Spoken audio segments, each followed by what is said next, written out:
Hi, my name is Anusha. I'm a rising sophomore at Saratoga High School, and this is my video for Milestone 3. My project was a phone-controlled robot arm, and in this video, I'm going to tell you from start to finish how I did this project, the challenges I faced, and how I hope to modify this project. So, let's get into it.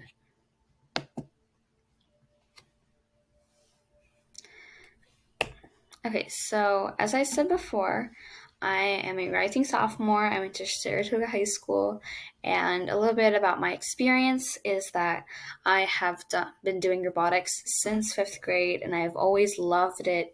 I started out with FLL, then I did FTC, and then after that FRC. Well, I hope to do FRC.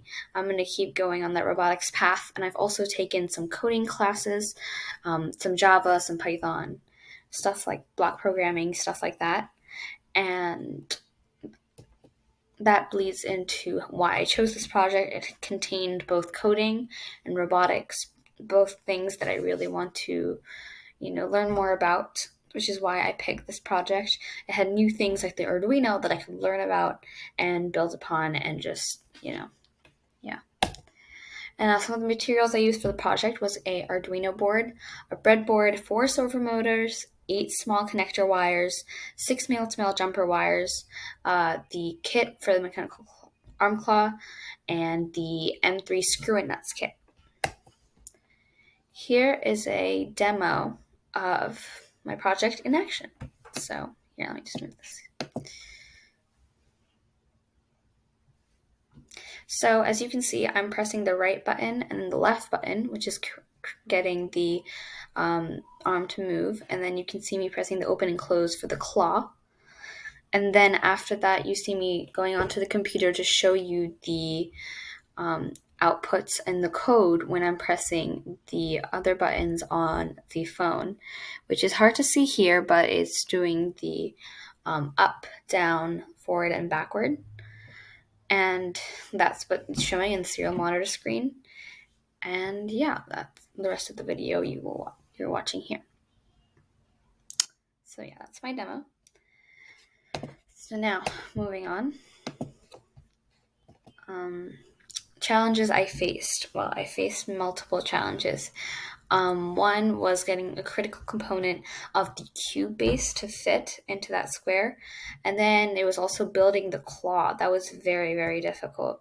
It took a lot of time and rebuilding and stuff like that to get that to work. And then also getting the Bluetooth module to connect to my phone. That took a while, but I eventually figured that out. And yeah, those are some challenges I faced. Now, before I go to the next slide, I want to tell you why I joined Bluestamp and what I learned from it. I joined Bluestamp because I knew it would be a way to further my engineering experience because I hope to go into that field when I'm older, and I've learned many things about engineering from joining Bluestamp is that you always have to keep trying, keep coming up with a more creative solution to every problem you face. And I learned a lot about the Arduino and how all of that works and the code for that. So I'm very glad I joined Bluestamp.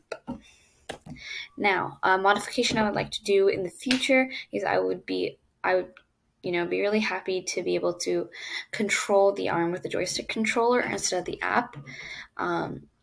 And yeah, that's a modification I'd like to do.